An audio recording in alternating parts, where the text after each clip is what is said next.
c'est hello et bienvenue dans cette nouvelle vidéo.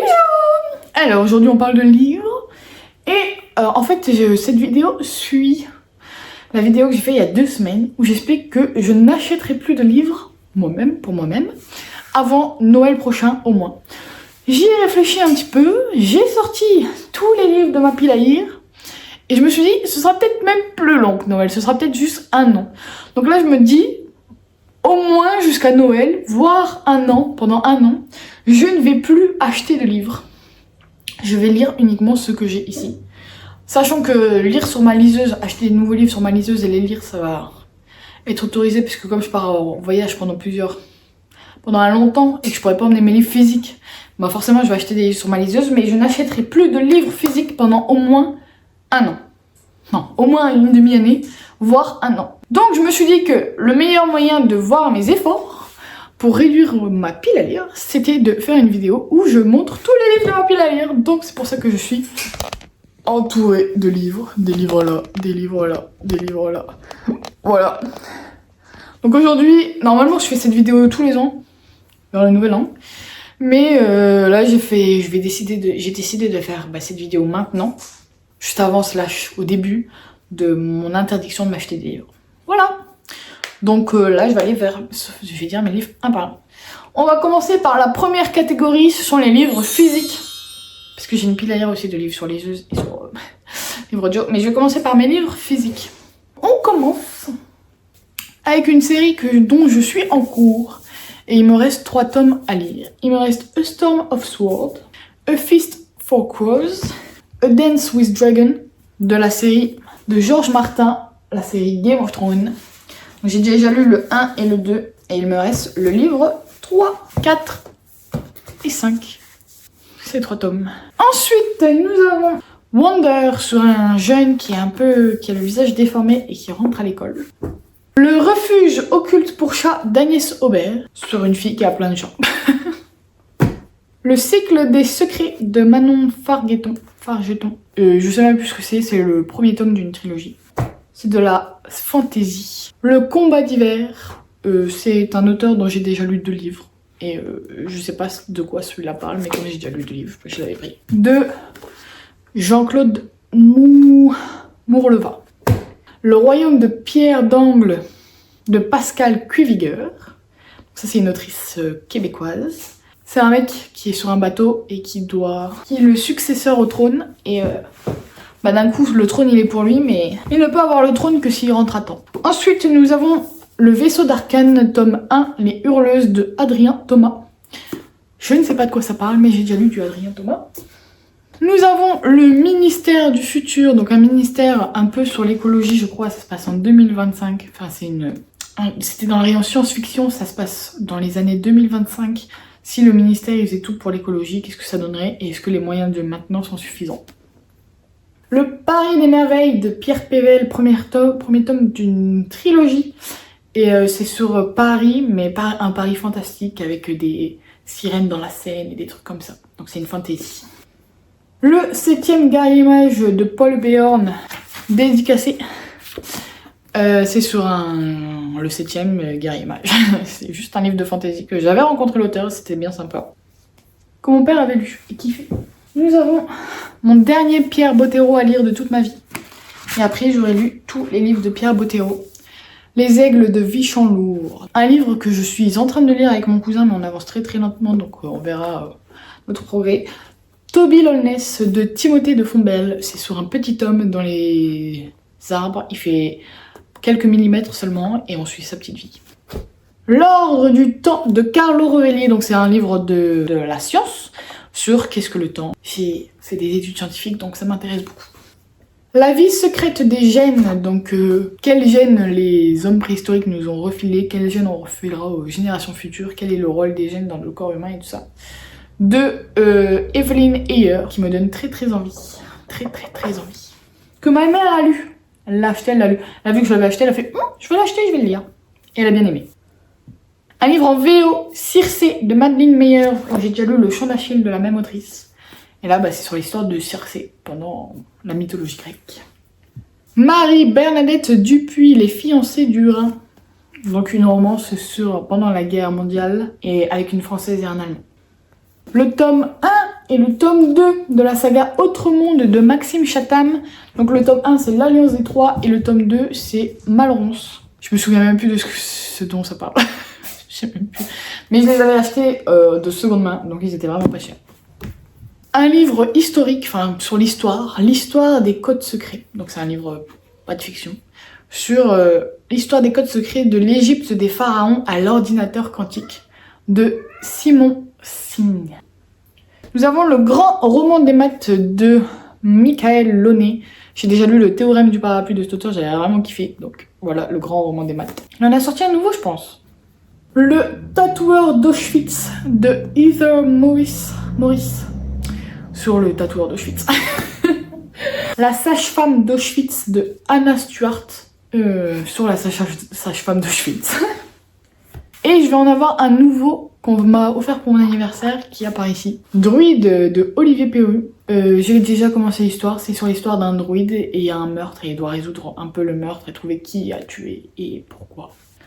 Rivage de la colère, donc ça c'est une fiction un peu historique je crois, qui se passe en mars 1967 sur l'archipel rattaché aux îles Maurice. La ligne rouge de James Jones, dont je ne connais rien. On me l'a offert, je ne sais rien du tout.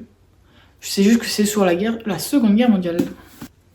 Le lilas ne fleurit qu'après un hiver rigoureux. Donc ça, ma grand-mère, elle l'a lu. C'est ma mère qui l'a offert à ma grand-mère, et ma grand-mère, je sais pas pourquoi elle a rendu le livre. Peut-être elle l'a pas kiffé. Et du coup, moi je l'ai pris, ça m'a intéressé. Mais du coup, je ne sais pas de quoi c'est, à part que c'est sur la Seconde Guerre mondiale également. C'est de Martha Hall Kelly. Ensuite, en livre français, enfin donc j'ai des livres écrits en français, genre le texte à l'intérieur est français, mais c'est pas forcément écrit en français. J'ai la première trilogie de Robin Hobb, donc c'est la trilogie de l'Assassin Royal de Robin Hobb. Écrit première époque, mais je crois qu'en fait c'est d'après ce que je sais, c'est une première trilogie. Oui, c'est ça, c'est la première trilogie du monde de Robin Hobb où il y a, je crois, 16 livres dedans. Ensuite, dans la collection des À la plage, j'aime beaucoup cette collection. J'ai Freud à la plage, la psychanalyse dans un transat de Elsa Goddard. Je ne connais rien du tout de ce monde, de cet univers de la psychanalyse, je ne connais rien du tout. Donc un livre à la plage pour m'aider à connaître tout ça, ça va être bien. Darwin à la plage, l'évolution dans un transat de Jean-Baptiste Panafieux. Donc là, c'est sur l'évolution des humains et aussi l'histoire de Darwin. Et encore une fois, c'est un domaine que je ne connais pas trop. Donc ça va être intéressant de découvrir un peu ça avec les livres à la plage et peut-être lire d'autres livres si je souhaite plus me plonger dans le sujet. Et le dernier à la plage que j'ai, c'est Marie Curie à la plage. Les particules élémentaires dans un transat de Marco Zito. Donc lui, je l'ai commencé, je suis à là. Mais comme je l'ai pas fini, je le laisse dans ma pile à lire. Et pour finir, mon dernier livre que j'ai en français, ça s'appelle Pourchassé par le KGB de Sergueï Girnov. Donc ça, c'est un Russe qui est maintenant en France et qui raconte son histoire parce qu'il était initialement, il faisait partie du KGB, il a fui la Russie et il habite en France et il explique pourquoi il est pourchassé et comment il s'en sort et tout ça. Donc là, on va entamer ma série de livres en VO. Catabasis de R.F. Kuang, c'est une fille. Elle a besoin de son prof, sauf que son prof il meurt, donc elle va le chercher dans les enfers. The Bones Beneath My Skin de T.J. Klune, un de mes auteurs favoris, que je n'ai pas encore lu. C'est mon auteur coup fort, donc dès que j'ai un coup de mou, je le lirai. Intermezzo de Sally Rooney, c'est sur des échecs et une relation entre frères. Enfin, je sais pas si c'est sur des échecs, mais la couverture il fait penser. Mais c'est sur une relation entre frères. Atmosphère de Taylor Jenkins Reid. Donc là, c'est sur une femme qui est astronaute à la NASA. Et on va suivre son histoire. Et tout le monde dit qu'il pleure à la fin. Et je sais pas pourquoi il pleure, ça me fait peur, parce que j'ai pas envie de pleurer. Mais j'adore les histoires sur l'espace. Nous avons le tome 1, le tome 2 et le tome 3 du Seigneur des Anneaux. Donc nous avons The Fellowship of the Ring. Nous avons The Two Towers et The Return of the King de J.R.R. Tolkien. Je suis en cours de lecture du 1, mais pareil, comme je l'ai pas fini, je l'ai comptabilisé dans mes livres à lire. Et le tome 2 et le 3, ce sera les prochains sur la liste. Toujours de Tolkien, nous avons également le préquel de la série Le Seigneur des Anneaux, le Hobbit, The Hobbit de Tolkien, encore une fois. Tous ces livres-là, en fait, je les ai déjà lus en français, mais jamais en anglais. Donc c'est pour ça que je les inclus dans cette pile à lire. Eleanor Oliphant is Completely Fine de Gail Honeyman. C'est sur une fille qui est toute seule. Elle est adulte, elle a juste son travail dans la vie, mais elle n'a pas de relation sociale. Et on comprend pourquoi elle n'a pas de relation sociale. Son histoire avec sa mère, et elle va apprendre à avoir des relations sociales. Toujours dans la série Seconde Guerre mondiale, The Boy in the Strip Pyjama, donc le garçon pyjamaillé de John Boyne. Il est très court, mais il a l'air dévastateur, donc il me fait très peur. Je connais la fin du livre, mais j'ai jamais ni vu le film ni le livre. Et celui-là, je sais que je vais pleurer, c'est une certitude. Un peu plus gai, une petite romance Beachweed de Emily Henry. C'est sur deux écrivains et ils échangent leur style d'écriture. Donc il y en a une qui écrit de la romance, la femme elle écrit de la romance et le mec il écrit des... Je sais pas ce qu'il écrit, je crois qu'il écrit des policiers. Et du coup ils switchent les genres pour qu'ils vont écrire. Donc elle va écrire un policier et lui il va écrire de la romance et du coup il y a une romance entre les deux. Bubble de R.F. Kuang, la même autrice de Catabasis. Et donc là c'est une fantaisie et la magie, ça se passe dans la translation. Et ça se passe à Oxford dans les années 1836. V.E. Schwab, The Invisible Life of Addie LaRue. La même autrice que Vilain que j'ai lu récemment. Et donc là c'est sur la vie invisible d'Addie LaRue. En gros elle a fait un pacte avec le diable et du coup elle est immortelle, sauf que personne ne se souvient d'elle, donc ça veut dire que les gens ils la voient, ils peuvent avoir une discussion avec elle, mais dès qu'ils arrêtent de la regarder, genre ils leur tournent le dos ou quoi, ils se souviennent plus d'elle. Blue Sister de Coco Mellors, donc là c'est sur 4 sœurs, il y en a une qui meurt, et du coup on voit les 3 autres sœurs, comment elles s'en sortent, comment elles font leur deuil, comment leur relation entre elles, et qu'est-ce que ça va changer dans leur vie et tout ça. Encore. Et le dernier livre sur la Seconde Guerre mondiale, All the Light We Cannot See. Je ne sais pas du tout de quoi ça parle, je ne sais rien, parce que c'est sur la Seconde Guerre mondiale et que ma mère elle a vu la série, elle a dit Héloïse, faut que tu lises le livre. Donc voilà, j'exécute. Billy Summers de Stephen King, ce sera mon 3e Stephen King, donc là c'est sur un mec qui ne tue que les super vilains, donc il les tue à gage, mais il n'accepte de tuer quelqu'un que si le mec il est vraiment méchant et il l'a mérité. Et ça va partir un peu en cacahuète parce que sinon c'est pas drôle. Encore une série, la dernière. Nous avons le tome 1, le tome 2 et le tome 3, donc nous avons Red Rising, nous avons Golden Sun et nous avons Morning Star de Pierce Brown, donc de la série Red Rising. Et donc là on m'a vendu ça comme un Hunger Games de l'espace. Et en gros c'est des gens qui sont sur Mars et il y a les classes sociales, il y a les rouges et il y a les golden, et les rouges ils vont se rebeller. Trace of the Emerald Sea de Brandon Sanderson qui a écrit Elantris que j'avais adoré, qui fait partie de mon top 10. Donc je ne sais pas de quoi ça parle à part que c'est 13 de la mer émeraude.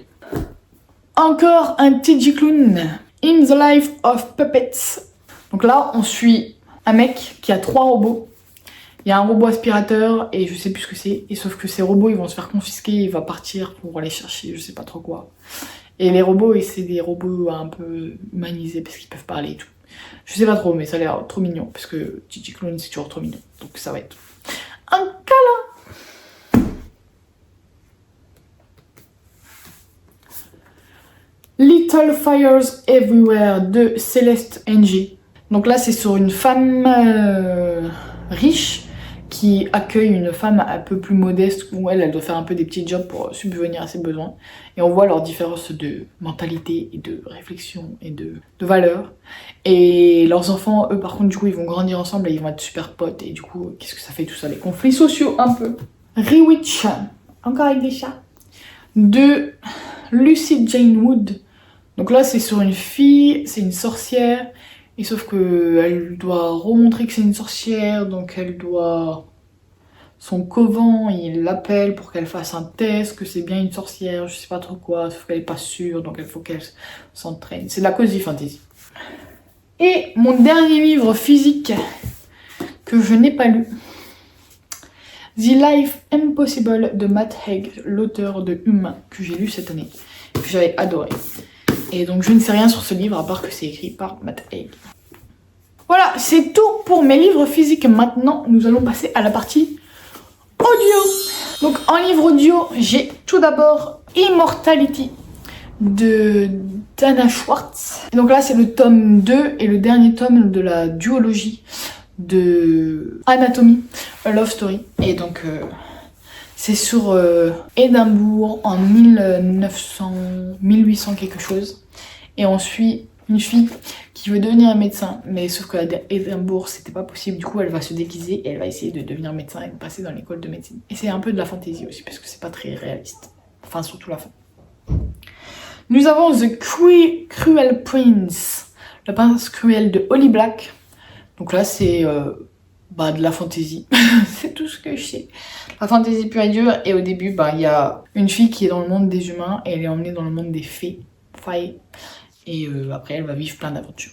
Nous avons Between Us, et je sais pas trop ce que c'est à part que c'est plus une fiction sur les femmes avec un peu de romance, mais genre une fiction féminine. Nous avons Beautiful Boy, donc là c'est l'histoire d'un père qui raconte son combat contre les addictions de son fils à la drogue, donc c'est comment ils ont vaincu les addictions de son fils. Nous avons The Women's Book Club, je sais pas comment on prononce.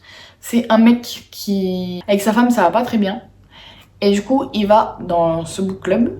Et c'est un book club où c'est que des hommes qui lisent de la romance pour savoir comment en fait agir avec les femmes. Parce que ils se disent dans les romans, c'est expliqué parce que dans les romans ça marche toujours. Le mec il arrive toujours à finir avec la femme, donc ils lisent des romances pour comprendre comment ça fonctionne. Et je trouve le concept un peu très très drôle. Et finalement, Passion Project. Et là c'est l'histoire d'une fille qui est un peu dépressive, elle sait pas trop quoi faire, elle est un peu... C'est à New York, elle est dépressive, elle sait pas quoi faire, elle a zéro motivation et tout, et elle va rencontrer un mec qui a pour mission, pour projet, de trouver sa passion à la fille. Donc de l'aider à se trouver une passion et à faire des choses.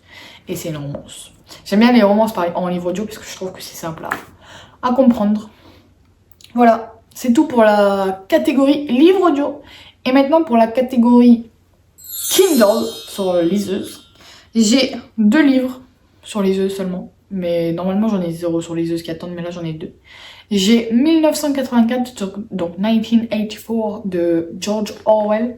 J'ai jamais lu, j'ai déjà lu Animal Farm, la ferme des animaux de lui, mais j'ai pas lu 1984. J'avais dû le lire pour les cours, du coup c'était un peu, c'est pas fun quand on doit lire des livres pour les cours. Mais là comme je vais le lire de moi-même, ça peut être plus stylé. Et j'ai également Frankenstein de Mary Shelley. Ça m'intéresse, le livre qui est à l'origine de tous les films de Frankenstein. Bon, je me dis mais qu'est-ce que c'est que cette histoire?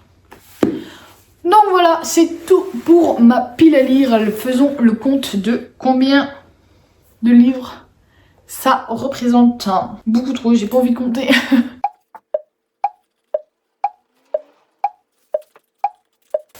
Donc ça fait un total de 65 livres au total, donc avec les livres de ma liseuse et les livres physiques et les livres audio. Et un total de 57 livres uniquement en livre physique. C'est plus que ce que je ne peux lire en un an.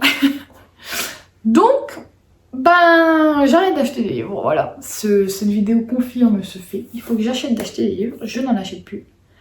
Plus de livres physiques à acheter, 57 c'est énorme. En plus, j'aime bien acheter des livres parce que j'aime bien avoir du choix. Mais là, je trouve que j'ai quand même une grande variété de livres, j'ai quand même beaucoup de choix, donc j'ai pas besoin de nouveaux choix en vrai. Il y a déjà beaucoup de choix. Mais du coup voilà, merci d'avoir regardé cette vidéo. N'hésitez pas à dire si ça vous a plu. N'hésitez pas à dire s'il y a des livres de cette pile à lire que vous connaissez, que vous aimez bien, qui valent le coup. N'hésitez pas à me dire le nombre de livres qu'il y a dans votre pile à lire aussi en commentaire. Et moi je vous retrouve pour la prochaine vidéo, la semaine prochaine à 9 h, le samedi. N'hésitez pas à vous abonner et à mettre un commentaire et mettre un pouce bleu.